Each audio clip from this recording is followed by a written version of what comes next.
विठ्ठल आवडी. गडबड गडबड, मिनिटा मिनिटाची लढाई. गाडी उडवतच स्टेशनवर चाललेलो. अचानक संपलं. एक लेट मार्क माझा जीव खाणार. दिंडी चाललेली, रस्ता तात्पुरता बंद.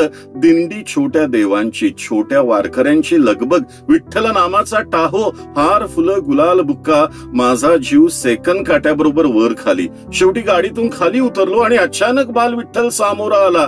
काळा सावळासा, निखळ हसणारा, प्रसन्न, कमरेवर हात ठेवून उभा. माझ्या शेजारी एक नववारी आजी होती. विठ्ठलाला बघितलं आणि जाम हरकली. पंढरपूर नशिबी नाही तर नाही, साक्षात विठ्ठलाचं दर्शन. ग्रेट. पटकन ती विठ्ठलाच्या पाया पडली. आमचे विठ्ठलराव जरासे गडबडले, पण नंतर दिलखुलास हसले. हात वर करून आजीबाईंना आशीर्वाद दिला आणि पुढच्या क्षणी तो विठ्ठल स्वतः आजीबाईंच्या पायाशी. आजी आधीपेक्षा डबल खुश. रुपया एवढा बत्तासा विठ्ठलाला नैवेद्य दाखल मिळाला.